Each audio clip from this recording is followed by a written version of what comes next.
শুরু হওয়ার মানে হলো রমাদানের ক্ষণগণনা শুরু হওয়া। শাবান মাস শুরু হয়ে গেলে আর 28 দিন আছে, 27 দিন আছে, এভাবে আমরা দিন গণনা শুরু করতে থাকি রমাদানের আগমনী বার্তাবাহক এই যে মাসটা শুরু হয়েছে, এই মাসটাতে আমাদের একটা বিশেষ করণীয় আমল আছে, বলবো সেটা। নবী করিম সাল্লাল্লাহু আলাইহি সাল্লাম শাবান মাস শুরু হলে প্রচুর পরিমাণে নফল রোজা রাখতেন, অনেক বেশি পরিমাণে নফল রোজা রাখতেন। আমাদের আয়েশা তাআলা বলেছেন, কানান নবী সাল্লাল্লাহু আলাইহি সাল্লাম ইয়াসুমু শাবানা ইল্লা কালিলা, শাবানের কয়েকটা দিন বাদ দিয়ে, শেষে কয়েকটা দিন বাদ দিয়ে প্রায় পুরো শাবান তিনি রোজা রাখতেন। তো এই শাবান মাস নবী করিম সাল্লাল্লাহু আলাইহি সাল্লাম নফল রোজার জন্য সবচেয়ে বেশি গুরুত্বপূর্ণ মনে করতেন।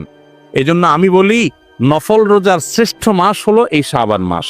সেই শাবান মাস শুরু হয়ে গেছে, আমাদের সামনে এখন অনেকগুলো দিন আলহামদুলিল্লাহ বাকি আছে। নবী সাল্লাল্লাহু আলাইহি সাল্লামের এই সুন্নাহটা আমরা প্রতিষ্ঠিত করতে হবে, বেশি বেশি এই মাসে নফল রোজা রাখতে হবে ইনশাআল্লাহ।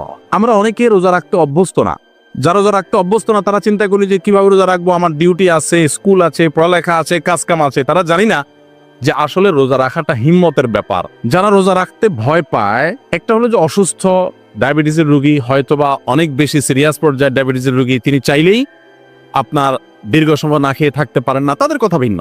ওরকম সিরিয়াস পর্যায়ে যদি না হয়, তাহলে সেক্ষেত্রে না খেয়ে থাকতে পারাটা এটা কষ্টের, কিন্তু এরকম কষ্ট না যে আমরা অনেকে সাহসই করতে পারি না।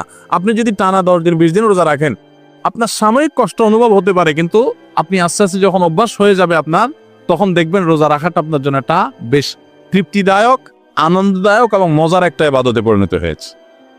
ভাইরা আমার, এখন তো ডাক্তাররা আমাদেরকে ফাস্টিং করতে বলে, তাই না? না খায় থাকতে বলে ডাক্তাররা। প্রিয় নবী সাল্লাল্লাহু আলাইহি সাল্লাম যে রোজার বিধান আল্লাহর তরফ থেকে আমাদেরকে দিয়ে গেছেন, এটা দিয়ে আমাদের স্বাস্থ্যের জন্য এত উপকারী। আমাদের শরীরে যে অতিরিক্ত মেদ, চর্বি এগুলা জমে যায়, এগুলো যে গলা দরকার, এই গলার প্রয়োজনে আমাদের মাঝে মধ্যে লম্বা টাইম ফাস্টিং করা দরকার। এটা ডাক্তাররা বলার পরে আমরা এখন এটার গুরুত্ব বুঝি, যে লম্বা সময় না খায় থাকলে আমাদের এই চর্বিগুলো বার্ন হয়, ওইগুলা আমাদের খাদ্যের কাজ দেয়। আমি এই জন্য বলি, আল্লাহ রাব্বুল আলামিন আমাদেরকে যে সৃষ্টি করেছেন, এটা হাইব্রিড গাড়ির মতো সৃষ্টি করেছে। হাইব্রিড টেকনোলজির গাড়ি আছে না, ব্যাটারিতেও চলে, তেলেও চলে, ব্যাটারিতেও চলে, তেলেও চলে। যখন ব্যাটারির চার্জ থাকে তখন ব্যাটারি দিয়ে চলে, আবার তেলেও চলে। অর্থাৎ রিজার্ভ যে পাওয়ার আছে সেটা দিয়েও চলে, আর এক্সটার্নাল পাওয়ার দিয়েও চলে। ঠিক একইভাবে আল্লাহ তাআলা আমাদেরকে যে সৃষ্টি করেছেন, আমাদের শরীরের মধ্যে এরকম চলার মতো চর্বি মেদ যে জমে থাকে, এগুলো বহুদিন চলার মতো আমাদের শরীরের ব্যবস্থা আছে।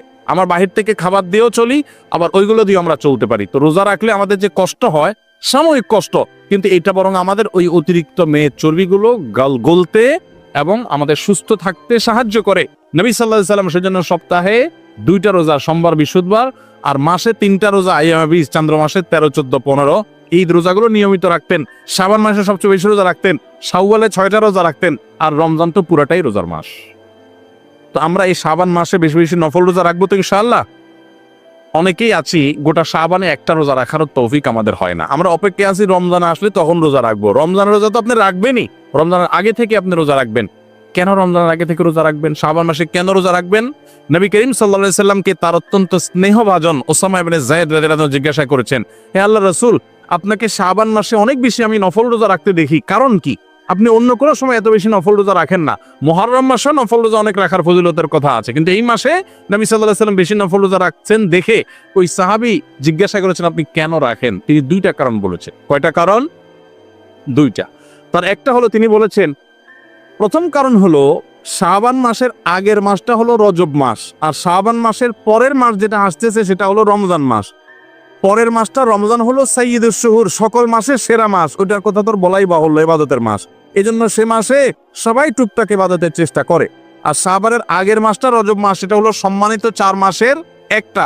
সম্মানিত 4 মাসের একটা হওয়ার কারণে ওই মাসেও মানুষ টুকটাক ভালো কাজ করার চেষ্টা করে।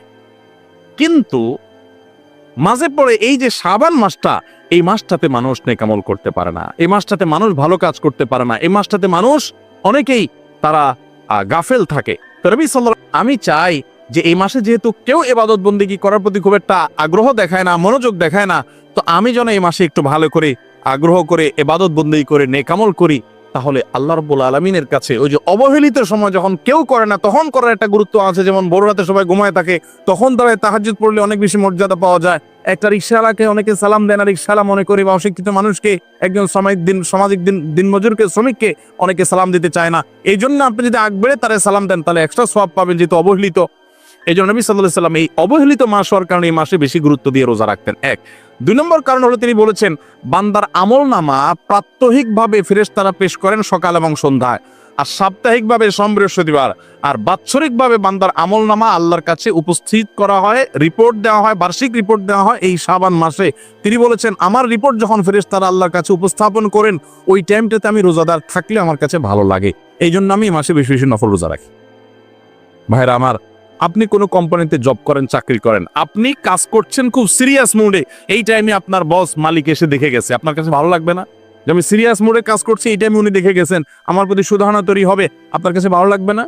তো নবী সাল্লাল্লাহু আলাইহি সাল্লাম চাইতেন আমার আমলনামা যখন আল্লাহর কাছে বার্ষিক রিপোর্ট যখন উপস্থাপন করা হয় ওই টাইমটাতে আমি রোজা অবস্থায় থাকলে আল্লাহ সুবহানাহু ওয়া তাআলার রহমতের আমি আশা বেশি করতে পারি, তিনি আমাকে ইবাদতরত অবস্থায় আমার আমলনামার দিকে নজর দিবেন, তখন আমি আল্লাহর করুণা পাবো। এই জন্য তিনি নফল রোজা বেশি বেশি রাখতেন।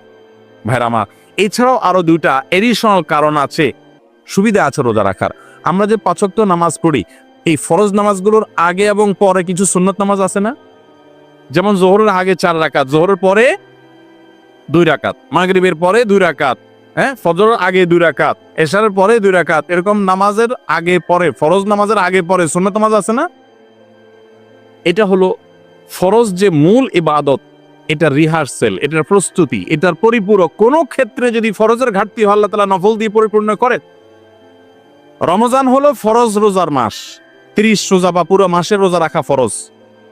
নামাজের যেরকম আগে পরে সুন্নত নামাজের ভার্সন, সুন্নত ভার্সন আছে, সুন্নত অপশন আছে, রোজার ক্ষেত্রেও সুন্নাহ রোজার ভার্সন, ফরজ রোজার ভার্সনটা তো রমজান মাস, আর তার আগে এবং পরে, রমজানের আগে হলো শাবান মাসে বেশি বেশি নফল রোজা রাখা, আর রমজানের পরে হলো শাওয়ালের 6টা রোজা রাখা।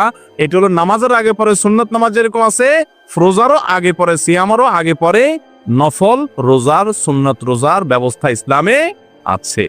অতএব এই সুন্নতগুলো আমাদের গুরুত্বের সাথে রাখা দরকার। অনেক মানুষ আছেন যে জীবনে শাবানের রোজা হিসাবে 2 4 5টা রোজা রাখার তৌফিক হয় নাই, জানেনই না, আছে না নাই?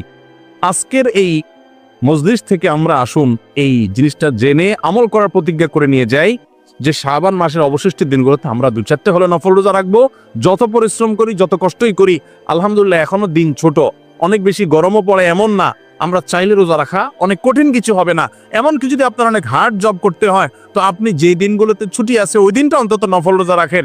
মা বোনরা চাইলে তো প্রতিদিনই করতে পারেন, কারণ তাদের ম্যাক্সিমাম বাসা বাড়িতে অবস্থান করেন, আর পুরুষরা যারা আছেন তারাও চাইলে করতে পারেন। আমরা ইনশাল্লাহ শাবানের রোজা রাখবো তো ইনশাল্লাহ। শাবান মাসে নফল রোজা বেশি রাখার আরেকটা উপকারিতা হলো, হঠাৎ করে অনেকে যারা রোজা রাখতে অভ্যস্ত না, রমজানের ফরজ রোজা যদি হয় তো ফরজ রোজা রাখতেই হবে, গুনাহ হবে না রাখলে, হারাম হবে না রাখলে, রাখতেই হবে বাধ্যতামূলক। তো হঠাৎ করে রোজা শুরু করে দিলে সারা বছরের যে একটা শিডিউল থাকে, সারা বছরের খাবারের যে একটা অভ্যাস থাকে, ওইটা চেঞ্জ হওয়ার পর হঠাৎ করে রোজা শুরু করলে অনেকে অসুস্থ হয়ে যায়, অনেকে পেট খারাপ হয়ে যায়, অনেকে জ্বর হয়ে যায়, দেখবেন রমজানের 2 4 দিন যাওয়ার পর।